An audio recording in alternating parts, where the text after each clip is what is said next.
नमस्कार प्यारे दोस्तों, आप सभी का बहुत बहुत स्वागत है पीटीज आईएएस एकेडमी की करंट अफेयर और एडिटोरियल एनालिसिस की हिंदी और अंग्रेजी श्रृंखला में। आज 19 जुलाई है, हमारी सीरीज का 19th सेशन आ चुका है।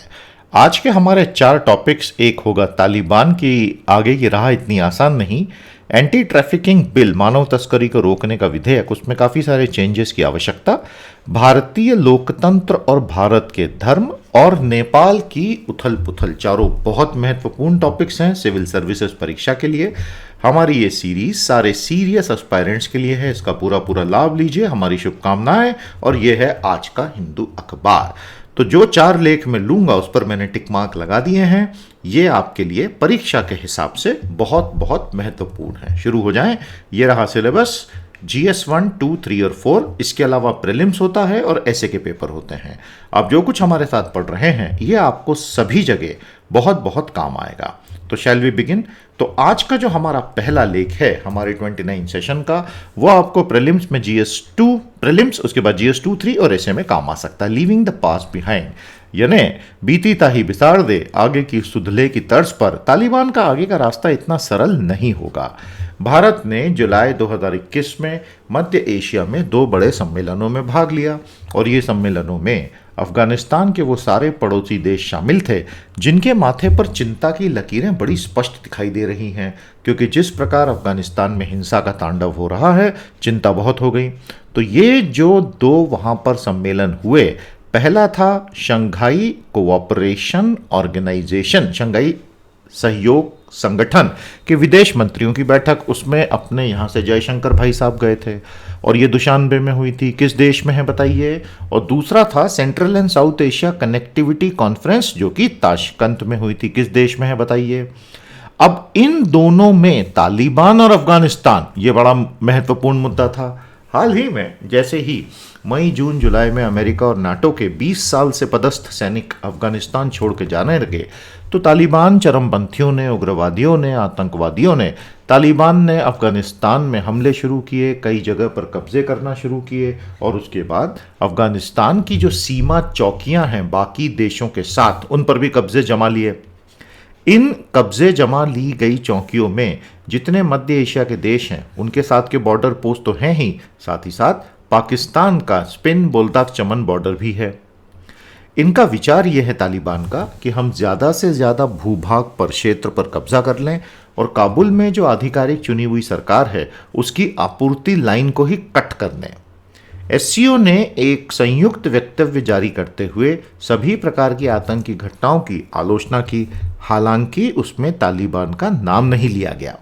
जहां तक ताशकंद का सवाल है, वहां राष्ट्रपति अशरफ घनी को एक मौका मिला पाकिस्तान के प्रधानमंत्री इमरान खान से रूबरू होने का, और उसमें उन्होंने इमरान खान पर आरोप लगाए कि आप तालिबानियों को अपनी सीमा, पश्चिमी सीमा के पाकिस्तान से क्रॉस ओवर करने से रोकते क्यों नहीं हैं और पीस नेगोशिएशन सही आगे बढ़ने देते क्यों नहीं है।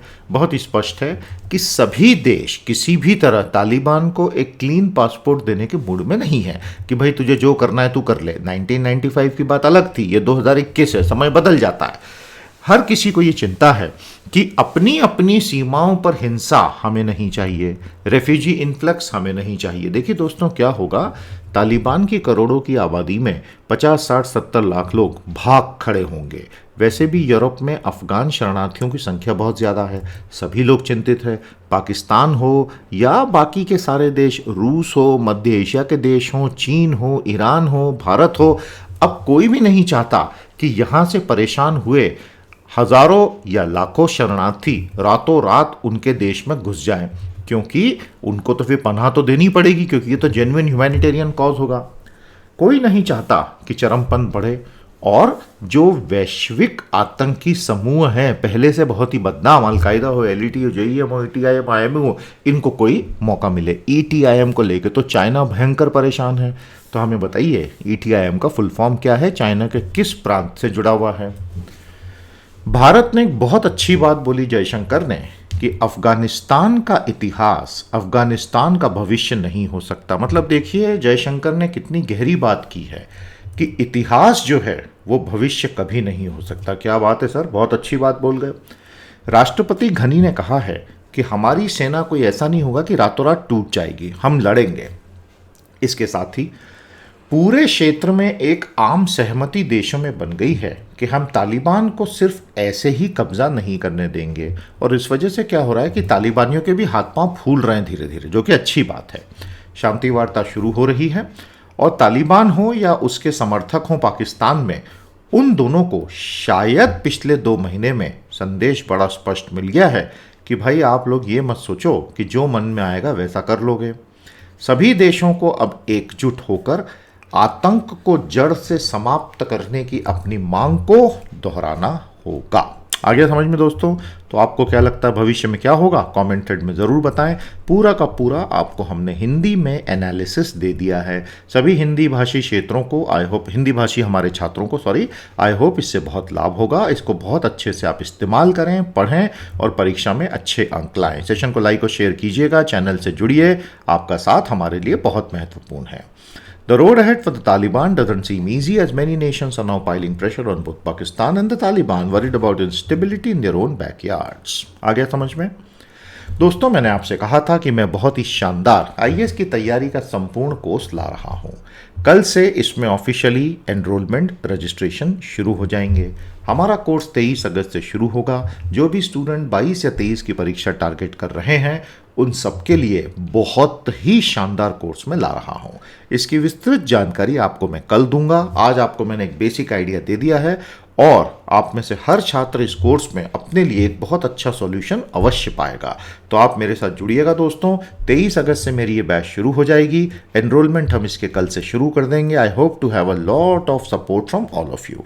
Thank you very much. कल से हम आपको विस्तृत जानकारी और रजिस्ट्रेशन प्रोसीजर बता देंगे।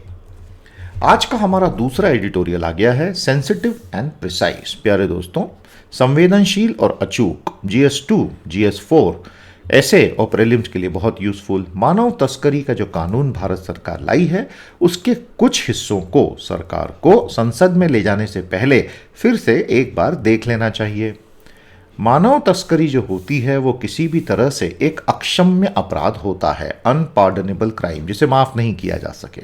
किसी भी सभ्य समाज में आप इंसानों की खरीद फरोख्त कैसे कर सकते हो? वो जमाने तो खत्म हो गए ना भाई। और इसके लिए सभी अच्छे समाजों में जीरो टॉलरेंस होता है। लेकिन दरअसल प्रॉब्लम क्या है कि इस समस्या से निपटने के लिए आपको एक संवेदनशील और अचूक अप्रोच की आवश्यकता होती है। एक बहुत ही हथौड़ा मार अप्रोच की आवश्यकता नहीं होती है कि आप हर जगह बस सिर्फ इसको गिरफ्तार कर लो, उसको भी गिरफ्तार कर लो, इसको फांसी पे लटका दो। आप ऐसा नहीं कर सकते हैं, उससे समस्या और बढ़ जाएगी। अब एक नया बिल आया है संसद में, उसमें इन बारीकियों का नितांत अभाव है। कौन सा विधेयक है? Trafficking in persons prevention care and rehabilitation bill 2021, व्यक्तियों की तस्करी रोकथाम देखभाल पुनर्वास विधेयक 2021 मसौदा। और इसमें अब कुछ परिवर्तन ले आए तो ये बिल बड़ा अच्छा बन सकता है। दरअसल ये जो विधेयक आया है, इसका गोल क्या है? इसका लक्ष्य है मानव तस्करी को रोको, खास तौर पर महिलाओं और बच्चों में, और जिन्हें बचाया जाएगा उनको केयर दी जाए, प्रोटेक्शन दिया जाए, पुनर्वास दिया जाए उन विक्टिम्स को जो शिकार हो गए, उनके अधिकारों की, संवैधानिक अधिकारों की रक्षा हो और उन सबके लिए एक सही कानूनी वातावरण का निर्माण हो। इस विधेयक का दूसरा वर्जन आया है पार्लियामेंट में। पहला वाला तो खत्म हो गया, वो पास ही नहीं हो पाया था, और उसके पहले संसद का पिछला सत्र समाप्त हो गया था। And covers offences happening not just in India, लेकिन भारत के बाहर भी। और वो चाहता है कि राज्य और राष्ट्रीय स्तर पर एक मानव तस्करी विरोधी समितियों का गठन हो। बहुत सारे विशेषज्ञों ने कहा है कि ये जो विधेयक आया है, इसमें थोड़ा एक्स्ट्रा जोश शामिल हो गया है और इसमें वो वास्तविक कारण जिनसे तस्करी होती है उनको तो इग्नोर ही कर दिया गया है। गरीबी, कर्जा, अवसरों की कमी, विकास की योजनाओं का सही लाभ नहीं मिल पाना, इन सबसे मानव तस्करी होती है, उस पर ये एकदम साइलेंट है। दूसरा इसमें सवाल एडिटर ये उठाता है कि भाई नेशनल इन्वेस्टिगेशन एजेंसी को आप इन क्राइम्स में क्यों उलझा रहे हो? उनको बोल रहे हैं कि आप इनकी जांचें करो, उस पर तो ऑलरेडी हज़ारों केसेस का इतना दबाव है, इतने सारे देशद्रोहियों को वो रोज़ अरेस्ट कर रहा है, तो फिर आप उसके ऊपर एक और ये नया दबाव डाल देंगे। और साथ ही साथ अगर एनआईए के हाथ में ये सब चला गया तो हमारे संघीय ढांचे पर भी चोट पड़ेगी, क्योंकि स्थानीय कानून प्रवर्तन एजेंसियां इस दायरे से बाहर हो जाएंगी। विक्टिम की जो परिभाषा दी गई है, ये बड़े महत्वपूर्ण पॉइंट आ रहे हैं आगे, वो बहुत ज्यादा व्यापक कर दी गई है। उन सभी कमर्शियल सेक्स वर्कर्स को भी विक्टिम मान लिया गया है जो अपनी मर्जी से कमर्शियल सेक्स में इन्वॉल्व हैं। तो इससे उनकी रोजी रोटी बंद हो जाएगी रातों रात, लाखों लाखों महिलाओं की। इससे क्या होगा, कमर्शियल सेक्स वर्कर्स पर पुलिस की एकदम से गाज गिर सकती है, पहली बात। दूसरी बात, पोर्नोग्राफी को यौन उत्पीड़न का स्वतः हिस्सा मान लिया गया है, और अगर किसी व्यक्ति ने अपनी मर्जी से नॉन एक्सप्लॉयटेटिव कंसेंसुअल मटेरियल बनाया और किसी एडल्ट ने उसको कंज्यूम किया देखा, वो भी मानव तस्करी माना जाएगा। क्राइम्स की रिपोर्टिंग आवश्यक है। अगर आपने देखा है आपको बताना पड़ेगा, नहीं तो आप पे भी दंड लग जाएगा। और बहुत सारे विक्टिम्स को ये पता है भारत में कि पुलिस में जाके इस तरह की अपराधों की रिपोर्ट करने से अच्छा है कि चुप रहा जाए, क्योंकि उसके बाद की जो प्रक्रियाएं होती हैं, बरसों बरसों विक्टिम्स उलझ के खत्म हो जाते हैं। इसीलिए अभी हाल ही में राजस्थान में पहली बार वीडियो कॉन्फ्रेंसिंग के जरिए दूर दराज के राज्यों से छुड़ाए गए बच्चों की जो टेस्टिमनी ली गई थी, जो उनसे पूरे एविडेंस लिए गए थे, उसके लिए उनको ट्रैवल करके नहीं आना था। तो ऐसे सुधार अब सरकार धीरे धीरे ला रही है। उसके अलावा मृत्युदंड का प्रावधान कर दिया है। एग्रेवेटेड ह्यूमन ट्रैफिकिंग में इस पर पुनर्विचार हो। सरकार को यह देखना होगा, the fence should not eat the crop. इसका मतलब जो बाड़ लगाई है वो ही कहीं फसल को न खा जाए। मतलब कानून ऐसा ना हो जाए कि अब सब लोग कानून से ही डरने लग जाएं, विक्टिम्स भी। अप्रोच काफ़ी होलसम चाहिए और इस समस्या की जड़ में जाना ज़रूरी है, सेंसिटिवली, प्रिसाइसली। और सिर्फ हम हथौड़ा मार के समस्या को सुलझा देंगे, ऐसा नहीं हो सकेगा। तो काफ़ी इंसाइटफुल है ये, इसको देखिएगा, सोचिएगा, समझिएगा, और आप एग्री करते हैं या नहीं ज़रूर बताइएगा। तो प्यारे दोस्तों, ये आज का दूसरा एडिट था। The propose anti trafficking bill is very harsh and cover some categories that will lead to harassment for genuine individuals and hence needs a relook. आ गया समझ में? आज का तीसरा लेख बहुत ही संवेदनशील मुद्दे पर है, और अगर आप खुले दिमाग से देखेंगे तो हो सकता है आपको इसमें कुछ काम की चीज मिल जाए। आप ऑथर से एग्री कर सकते हैं, डिसएग्री कर सकते हैं, लेकिन ये सिविल सर्विसेज परीक्षा के GS 1 2 4 ऐसे प्रीलिम सभी में बहुत यूजफुल होगा, इसलिए मैं इसको कवर कर रहा हूं। Indian societies religious beliefs and political democracy, भारतीय समाज के धार्मिक विचार और भारत की लोकतांत्रिक राजनीति। डॉक्टर अंबेडकर साहब ने एक समय कहा था, fraternity can happen only when there is a nation. बंधुत्व और भाईचारा केवल तभी होगा जब एक सच्चे अर्थों में राष्ट्र होगा, और बंधुत्व के बिना न तो इक्वालिटी होगी न तो लिबर्टी होगी। काफी बड़ी बात बोल गए वो, कि न तो समानता होगी न स्वतंत्रता होगी। मतलब ये ठीक है कि हमने भारत की, ये अंबेडकर बोले थे, भारत के संविधान की उद्देशिका में, प्रीएम्बल में, प्रस्तावना में ये लिख दिया है कि we will strive to create justice, liberty, equality, fraternity. लेकिन क्योंकि अंबेडकर खुद दलित थे और वो डिप्रेस क्लासेस से आते थे, तो उन्होंने दलितों पर होने वाले अत्याचारों को पूरी जिंदगी खुद महसूस किया था, देखा था, समझा था, उसके लिए वो लड़े थे, उसके खिलाफ वो लड़े थे। तो उन्हें यह पता था कि भाईचारा अगर नहीं हुआ तो किसी भी हालत में इक्वालिटी और लिबर्टी तो कभी आनी ही नहीं है। ठीक है। अब भैया क्या हुआ, अमेरिका का एक बहुत बड़ा रिसर्च संगठन है प्यू रिसर्च, PEW, उसने 30,000 हिंदुस्तानियों पे 17 भाषाओं में धर्म, राष्ट्रवाद और टॉलरेंस, यानी दूसरे व्यक्ति जो आपसे भिन्न हैं उनको खुशी खुशी सहन करना, इस पर एक लंबा चौड़ा सर्वे किया। अब उससे ये ऑथर ने अपने काफ़ी सारे निष्कर्ष निकाले हैं। जैसा मैंने कहा, आप स्वीकार करें, रिजेक्ट करें, या आपकी एक व्यक्तिगत आउटलुक हो सकती है। एग्जाम के हिसाब से जो काम की चीज़ें हैं वो जरूर देख लेना। सर्वे कहता है 85% हिंदू कहते हैं सभी धर्मों का सम्मान करना इंडियन होने के लिए बहुत ज़रूरी है। लेकिन साथ ही साथ 64% हिंदुओं ने यह भी कहा कि भाई अगर हिंदू हो तो ही तुम हिंदुस्तानी कहलाओगे, भारतीय कहलाओगे। और ये जो 80% थे, मतलब ये जो 64% हिंदू थे जिन्होंने ऐसा कहा, उसमें से 80% ने कहा कि और तो और अगर हिंदी आती है तो ही तुम भारतीय हो। अब ये जो बात है, ये तो सभी गैर हिंदी भाषी लोगों के लिए तो बहुत बड़ा वज्रपात हो जाएगा, और यही हिंदुत्व की राजनीति का मूल मंत्र बन चुका है। तो एक बहुत ही स्ट्रॉन्ग मेजोरिटेरियनिज्म, बहुसंख्यकवाद, वो टॉलरेंस के दावों के साथ साथ सह अस्तित्व कर रहा है भारत में। और एक्चुअली दो चीजें हो रही हैं। पहली चीज ये है कि toleration of a plurality of culture हो सकता है।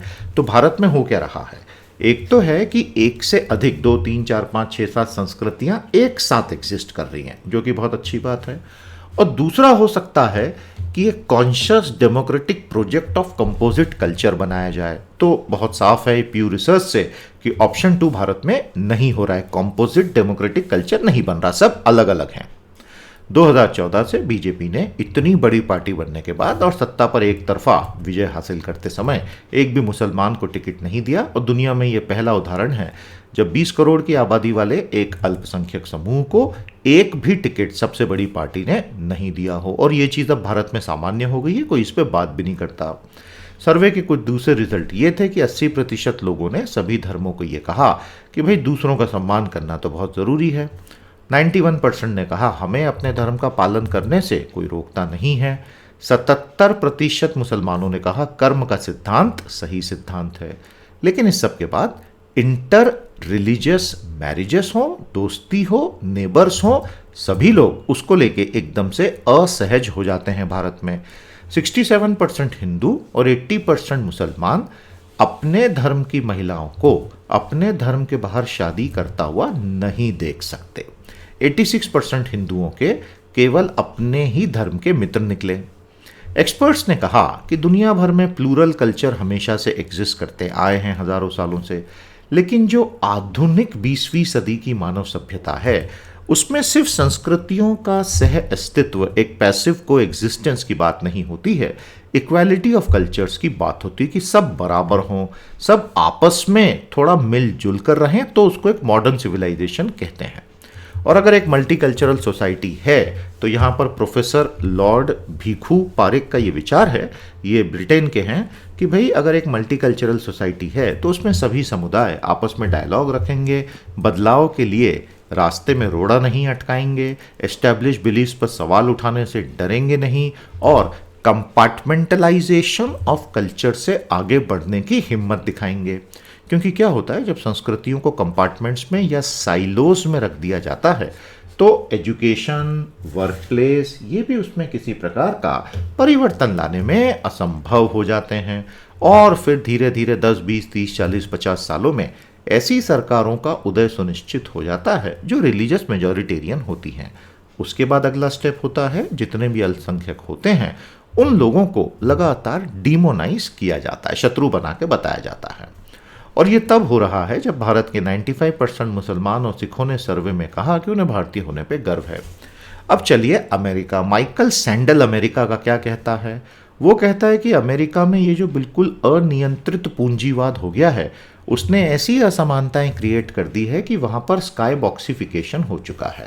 स्काई बॉक्सिफिकेशन ऑफ अमेरिकन लाइफ, अमेरिकी जीवन में आकाशीयकरण। जो सबसे अमीर और सबसे गरीब हैं वो अपने जीवन के 80 साल एक दूसरे का चेहरा तक नहीं देख पाते, ऐसा लगता है कि दो अलग अलग ग्रहों पर रह रहे हैं। भारत में ये स्काई बॉक्सिफिकेशन अब केवल अमीरों गरीबों के बीच का नहीं रहा है, ये ऑथर का दावा है। वो कहते हैं कि भारत में ये स्काई बॉक्सिफिकेशन अब धर्म और जातियों में भी हो चुका है। 64% लोगों ने पीयू के सर्वे में कहा कि पुरुषों को किसी भी हालत में अपने जाति के बाहर शादी करने से रोक दिया जाना चाहिए। सोचिए 2021 का सर्वे है और 70% ने इस बात में हामी भर दी कि उनके सभी दोस्त उनकी ही जाति के थे। जातियां भारत में सभी धर्मों में आ गई हैं और दरअसल सच्चाई भारत की ताकत की ये है, सत्ता की ये है कि हर बड़ी जाति, सारे धर्मों में जातियां हैं और जो हर धर्म की ऊपर की 1 या 2 या 3 जातियां हैं उनके पास 90% ताकत और पैसा जा चुका है। और जो नीचे की जातियां हैं सभी धर्मों की, उन पर बड़ी जातियों के हमले होते रहते हैं। और पब्लिक डिबेट में कोई भी कास्ट की बात नहीं करता है, सब बोलते हैं कि इंटर रिलीजियस स्ट्रगल चल रहा है। तो ये तो तभी पॉसिबल है जब जितने भी लोगों का उत्पीड़न हो रहा है वो संविधान के दायरे में एक हो जाएं, तो फिर उत्पीड़न शायद एक दिन रुक सकेगा। डॉक्टर अंबेडकर ने पहले कहा था कि सेपरेशन इन सोशल लाइफ एक राष्ट्र को बनाने के रास्ते की सबसे बड़ी बाधा होगी। तो अंबेडकर के हमने 2 कोटेशंस आज देख लिए। एक्चुअली होता क्या है कि लोगों को दूसरी जातियों और दूसरे धर्मों का डर इसलिए लगता है कि फियर ऑफ द अननोन है, आपस में इंटरेक्शन हो ही नहीं रहा है। जब जब किसी का इंटरेक्शन होता है उसके मन से सारा डर निकल जाता है। तो इंटरेक्शन होना बहुत ज़रूरी है। दुनिया में काफ़ी होता है, भारत में बहुत कम है। लेकिन भारत में भी हम तो हमेशा जानते हैं कि भारत एक देश तो है नहीं, भारत में कितने देश बसते हैं। दक्षिण भारत एक अलग ही देश चल रहा है। तो दक्षिण भारत में इन सब पैरामीटर्स पे जीवन बहुत अलग है। वहाँ इस तरह के डिफरेंसेस को तोड़ने की इच्छा शक्ति बहुत ज़्यादा है और इसी वजह से वहाँ की राजनीति भी बहुत अलग तरह से चलती है। तो डेमोक्रेसी जो होती है दोस्तों, ऑथर का ये दावा है कि वो सिर्फ इस बारे में नहीं होती कि एक कंटिन्यूड एग्जिस्टेंस चल रहा है डिफरेंट नॉन इंटरैक्टिंग ग्रुप्स का, वो लोकतंत्र नहीं है। और जब तक ये नहीं बदलेगा, भारत का लोकतांत्रिक प्रोजेक्ट पूरी तरह से अधूरा ही कहलाएगा। समराइज कीजिए इस एडिट को, इसके कुछ हिस्से एग्जाम के लिए आपके लिए बहुत काम के हो सकते हैं और आप इसमें से बढ़िया एसेज वगैरह भी लिख सकते हैं। हिंदी का भी मैंने पूरा एनालिसिस दे दिया है। हिंदी भाषी छात्र कृपया कमेंट थ्रेड में अपना थोड़ा प्यार बिखेरें और हमें बताएं कि आपको किस प्रकार से लाभ हो रहा है, अपने दोस्तों तक भी पहुंचाएं। The Indian project of democracy is evolving in a direction different from what the founders envisioned, because the attribute of fraternity is not what it should have been, and without that it is tough to imagine liberty and equality. हमारी सारी प्लेलिस्टों को अच्छे से देखें। अब आपके लिए एक बहुत बहुत अच्छी न्यूज़ है। मैंने आपको बता ही दिया कि हमारे आईएएस की बैच 23 तारीख से शुरू हो रही है, 23 अगस्त से। अगर आपको एक कोर्स करना है जो आपकी सारी नीड्स फुलफिल कर दे तो वो कोर्स होगा। उसको मैं कल सुबह आपको एनरोलमेंट की लिंक दे दूंगा। उसके अलावा एक दूसरी गुड न्यूज़ और है। अब से प्यारे दोस्तों, सप्ताह में 2 बार मैं आपके लिए बहुत डिटेल्ड लेक्चर्स हमारी आईएएस नॉलेज सीरीज़ के तहत लेकर आऊँगा। इस सीरीज़ का फॉर्मेट हम चेंज कर रहे हैं। हमारी करंट अफेयर्स तो जैसी चल रही है हिंदू की चलती रहेगी। हमारे साथी पीआईबी एनालिसिस दोपहर 3 बजे दे देते हैं, वो आप अच्छे से देखें।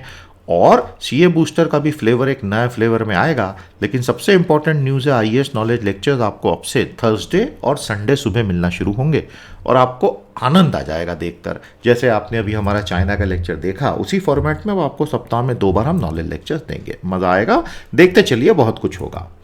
यदि आप हमारे कोर्सेस बड़े वाले ज्वाइन कर ही नहीं सकते हैं तो हमारे इन कोर्सेज से ज़रूर जुड़िएगा। Tremendous value for money.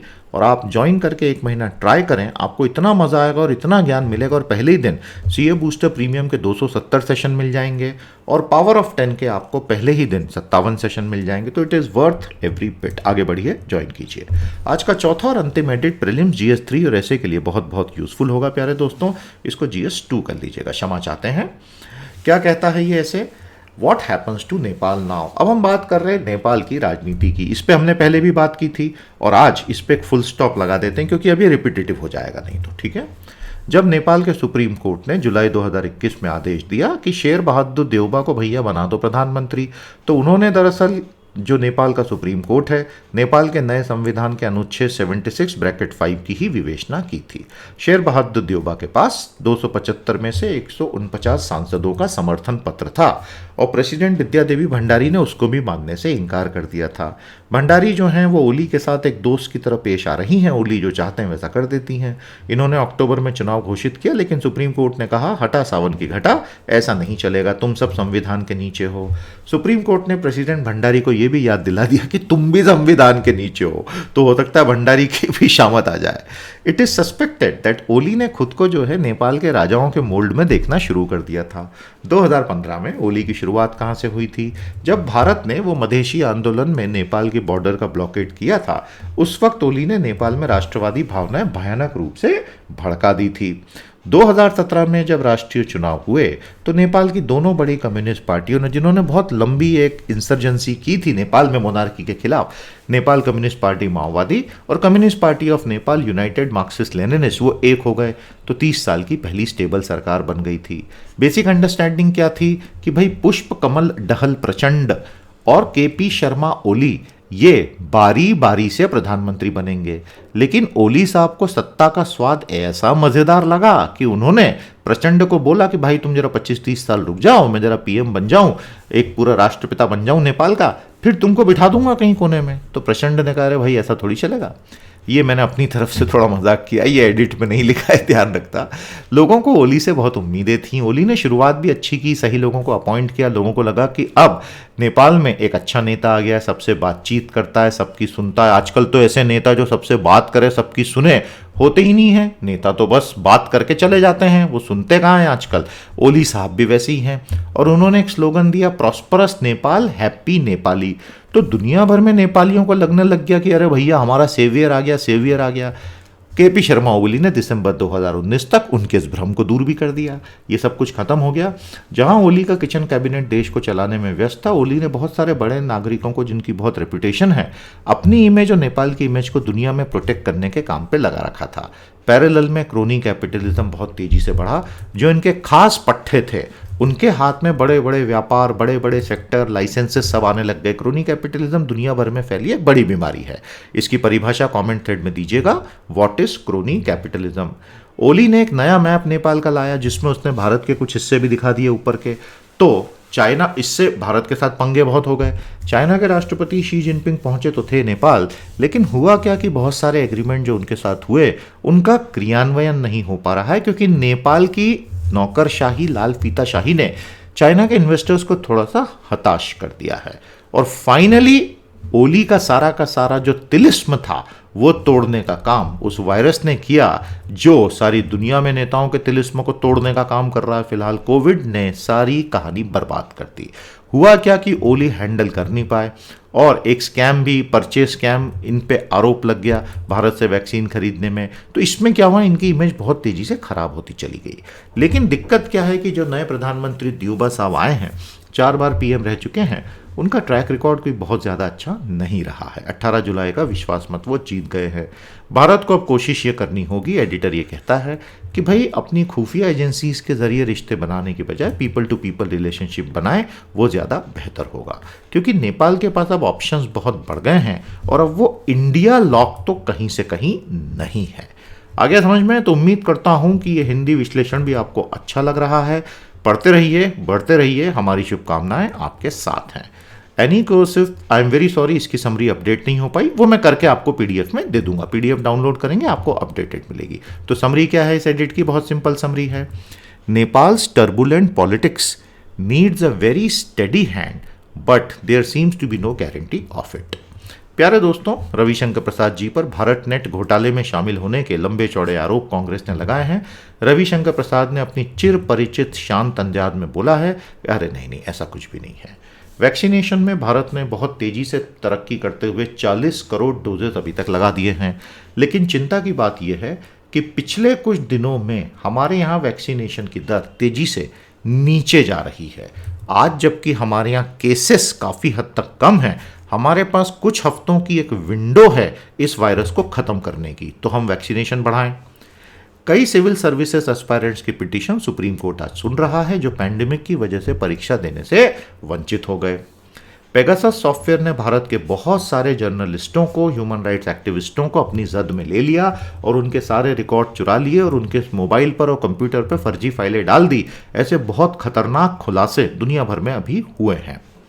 Taliban के लीडर्स पे दबाव आ गया, तो अब वो भी पॉलिटिकल सेटलमेंट की बात कर रहे हैं। तो कहीं ना कहीं जब देश मिलकर काम करते हैं, उसका फायदा तो होता ही है। चाइना ने बोला है कि मैंने कोई यूनेस्को पे दबाव डाल के बैरियर रीफ वाला जो नया डिसीजन आया है एंडेंजर्ड लिस्ट का, मैंने नहीं करवाया है। मतलब 100% चाइना नहीं करवाया है। प्यारे दोस्तों, हम आपसे कल भेंट करेंगे 20 जुलाई को। याद रखिएगा, हमारा नया कोर्स आ गया है और 23 अगस्त से शुरू होगा। आप बिल्कुल इसी कोर्स में एनरोल कीजिएगा। आपकी कंप्लीट लर्निंग नीड्स हम फुलफिल करेंगे। नमस्कार, जय।